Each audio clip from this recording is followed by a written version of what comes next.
Welcome to Practice Playbook, the podcast where we get real about what it actually takes to build, grow, and run a modern financial advisory practice. I'm Brandon Chapman, an independent financial advisor here in Vancouver and the founder of AdvisorFlow. Each episode comes straight from one of our live sessions, but trimmed down into quick, practical insights you can take back to your business right away.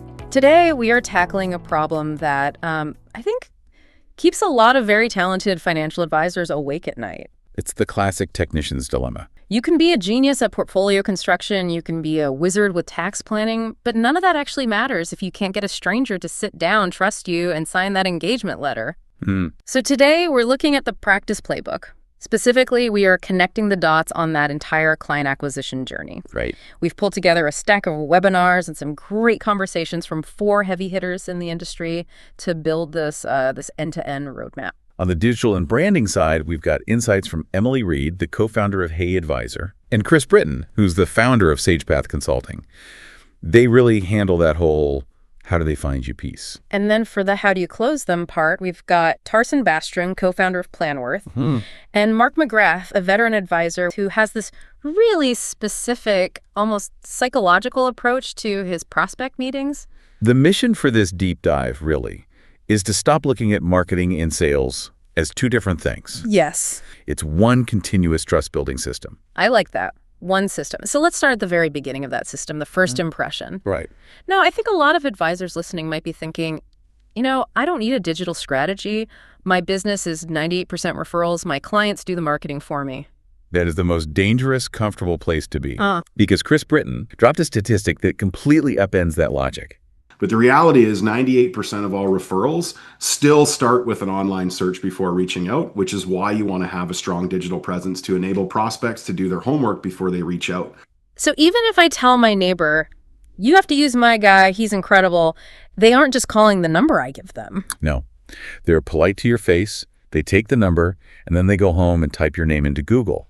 They're doing their own due diligence. And this is where the friction happens. If they search for you and find nothing, or a website that looks like it was built in 2005, that referral just evaporates. You never even get the phone call to know you lost them. Chris calls this prospecting while you sleep, which sounds nice, but it could actually be losing prospects while you sleep if you aren't careful. It really can. So let's talk about that search results page. What is the single most important piece of real estate there? It's the Google Business Profile. So Google Business Profiles for some people are somewhat scary, but they don't need to be. It really is the secret weapon to helping your local search results and people within your geography find your business and reach out and contact you. But Chris argues this is actually an algorithmic game you need to be playing. Because of the reviews. Everyone wants 5 stars. 5 stars are table stakes. But the algorithm and the prospect is actually looking for 2 other things: accuracy and engagement. So when it comes down to accuracy, you want to make sure that, your hours, your address, your contact information are consistent across your Google Business Profile, your website, Facebook business pages, yellow pages, Better Business Bureaus, etc. We actually use a tool that helps propagate your Google Business Profile information across over 40 different listings to ensure that they're all the same. And the second reason your Google Business Profile will dominate local search results is engagement. So are you updating your hours to outline that you're closed, during holidays? Are you adding imagery? Are you updating, adding news items and posts, stuff like that? And are you engaging with the results? The best way to think of your Google Business Profile is to almost treat it like another social media account where you're regularly publishing content. This is the big one: respond to reviews. Okay. And here's a nugget that I think is really counterintuitive. Chris says responding to a negative review well is actually more powerful than having a perfect record. Most consumers would not be swayed by a bad review. All of us recognize that you can't make everyone happy. But what the TSN turning point is how you respond to that as the business owner. So if someone leaves a bad review that, this would never happen in real life, of course, but, I met with Brandon to renew my term policy, my premiums tripled, like what a crock, whatever. For you to respond to that and say, you know what, Chris, I'm sorry you had that experience. I'd love the opportunity to chat with you more about how we can find a flexible solution that, meets your needs. is a way to sort of convert that negative review into a positive experience from a consumer perspective, but it also checks that engagement box. So you want to make sure that you're responding to good reviews and bad reviews. Think about the psychology of the prospect. If I see 50 perfect 5-star reviews, I might get a little suspicious. Yeah. Is this real? Prospects want to know, who are you when things get tough? A good response to a bad review answers that question before they even meet you. Okay, so you've passed the Google test, you look active, you look responsive, now they click through to your website. This is where we get into the battle between capability and personality. Right, and Chris Brittain breaks this down as a 2-step mental check. First, the prospect looks for capability. Do you have the CFP? Do you have the experience? Can you technically do the job? Yes, which I assume most advisor websites cover pretty well. We love listing our credentials. We do. We over-index on it. We drown them in it. And that's the problem, because once the prospect checks the capability box, they immediately switch to personality. Do I like this person? Do I trust them with my family's future? And if your website reads like a doctoral thesis, you fail the personality test. You fail it hard. Chris mentioned a specific reading level we should aim for, and it was shockingly low. Grade 5. Grade 5. Yeah. For high net worth wealth planning. Yes. And don't mistake simple for stupid. It's about cognitive load. If I'm stressed about my money, I don't want to wade through jargon. You just want clarity. I want someone to say, here is how we help you, in plain English. If you sound like a textbook, you're putting up a wall. If you sound like a human, you're opening a door. Speaking of sounding like a human, let's bring in Emily Reid's perspective here. And here's the reality. Again, what they find or what they don't find can either strengthen that or weaken it. If your content's clear, it's relevant, and it's up to date, it's going to reinforce positive things that they've heard. And if your content is inconsistent or missing, it might raise some questions. The first thing you're going to want to think of is staying educational with your content. Clients want to see clarity. They don't want to feel pitched to. Educational content itself is going to position you as a guide who helps people make better financial decisions instead of a salesperson trying to push a product. And that's why content itself goes beyond marketing. It's about your reputation. And there is a psychological mechanism at play here that Emily calls the mirror exposure effect. Okay, this is a key term from the materials. Break that down for us. It's a principle from behavioral psychology. And it means that the more often someone sees something, the more they're going to start to trust it. And that applies to your content. So when clients and prospects see you showing up consistently online, not just once in a while, but regularly, they become more comfortable with your name, your brand, and your message. Even if they don't engage right away, you're staying top of mind. So it's not about having one viral post. It's about the drip, drip, drip of presence. Consistency is the metric. Emily shared data showing that posting consistently, even just once a week, creates 5 times more engagement than sporadic bursts. You just need to be reliable. But there's a catch on the format, right? You can't just post a wall of text. No, and this is the scroll stopper argument. Studies show that we retain about 80% of what we see compared to 20% of what we read. So that's a huge difference. So I think Carl Richards said it in a great way. Simple visuals and clear explanations are the best way to cut through complexity and build trust with clients. Okay, so let's look at the journey so far. The prospect got a referral. They Googled you. You looked active and responsive. Yeah. They went to your website. It was simple and human. They've seen your educational visuals on LinkedIn for a few weeks. They feel like they know you. So they finally click book meeting. And this is the critical bridge. You have successfully moved them from stranger to prospect. But now the stakes change. They're walking into your boardroom or logging onto your Zoom. The digital trust got them to the door. Now you need a presentation that validates that trust. This brings us to section 2, the presentation.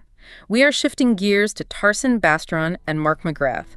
And Tarsem starts by setting the context of what clients actually want today versus 10 years ago. Hey, are you enjoying the episode so far? If so, I'd love to hear your thoughts. Connect with me on LinkedIn at Brandon Chapman and let me know what topics you'd like to hear next. And if you're finding this episode valuable, don't forget to leave a review or share it with a colleague who might also enjoy it. Now back to the episode. It's that shift from investment advisor to wealth planner. It sounds like semantics, but the data proves it's a fundamental business shift. How so? Tarsem cited a J.D. Power study. Actually, only 7% of investors receive all elements of a comprehensive plan. What makes up a comprehensive plan are things like they factor in the investor's best interests, understanding the investor's goals, and then also avoiding static point-in-time plans or interactions and focusing more like on an ongoing or evolving planning basis and having a documented financial plan. But here is the kicker. For that 7% who actually get comprehensive planning, their net promoter score, basically their willingness to refer you, is 77. Wow. That is world-class. So the opportunity is there. If you can actually deliver the planning, you win. But you have to communicate that value in the first meeting. And this is where Mark McGrath comes in. He has a very specific way of structuring that first deck. He does. And his first rule echoes what we said about the website. Keep it simple, right? I mean, your presentation is essentially each slide should really be a headline. You don't want to put all of the text on one slide and then have your audience trying to read it while they're listening to you. Tarsem brought up a Woodrow Wilson quote in the materials that I loved. Oh, yeah. If I have to speak for 10 minutes, I need a week for preparation. If I can speak as long as I want, it requires no preparation at all. It's so true. It is lazy to throw 50 bullet points on a slide and read them to the client. It takes effort to boil your value proposition down to one headline, but that effort signals respect. Now, Mark has a niche. He works with physicians, and he uses a really clever analogy in his deck to build rapport. The physician's diagnostic process is very analogous to our financial planning process, right? I mean, you develop some kind of health concern, you engage with the healthcare system, you meet with the doctor, they're going to check your vitals, they're going to check your history, they're going to prescribe you some medication or some course of action. They're likely to refer you to specialists if it's outside their scope, and then you're going to come back in a few months and kind of restart that process. And that's exactly the CFP financial planning process, right? And so again, going back to knowing your audience, so I'm trying to explain to them that, look, you've got a process that you use that works, that's effective, that you've been taught, that you're using in practice. And hey, guess what? We do the same thing. Yeah, that makes sense. If you work with engineers, show them a blueprint. If you work with business owners, show them a P&L of their life. Mark also uses a visual technique he calls chaos to clarity. Describe that for us. This is his money slide. Yeah. He starts with a slide representing chaos. It's visually busy, maybe has a stressed out stock photo. Okay. And it lists all the nagging questions a client has. Will I have enough? How do I minimize tax? What about my cottage? It visually validates the stress they're feeling. It says, I see your pain. Right. And then he clicks the remote. The screen changes to clarity. It's clean, organized, maybe a timeline or a simple flowchart. He is selling the outcome. Not the mutual fund. He is selling the migration from that stressful slide to the peaceful slide. Now, we have to talk about his no product rule. So please don't talk about markets, products, performance, funds, ETFs, stocks in the first meeting. So you want to focus more on the solutions to their problems and not products and stats and market returns and that type of thing. Like I try not to talk about specific investments or performance until at least the third meeting. And generally that's after basically agreed to become a client. If you win the client based on your past performance, you will lose the client based on your future performance. Because the market will eventually turn against you. Inevitably. If you say, I can get you 10%, you are setting a timer on your relationship. But if you sell the philosophy, if you sell the chaos to clarity process, that holds up in a bear market. You're selling the relationship, not the commodity. Precisely. That makes so much sense. It anchors the relationship in something you can actually control. Now, there is one tactical tip Mark shared that is purely psychological, and it's about where to put the fees. This is a great takeaway. Of course, you want to be upfront and transparent with your fees. That's very, very important. What I've found is a lot of advisors put fees at the back end of their presentation. And intuitively, that makes a lot of sense, right? I mean, you're trying to build up your presentation, show your prospects the value of what you can do for them.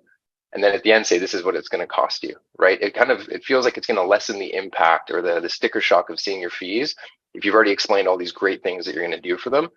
But one thing I've found is that people tend to leave a talk or a presentation or a meeting with sort of the last bit of information that they heard or that they read at the top of their mind, right? So when they're driving home or they go home to talk about the fees are going to be in the back of their mind.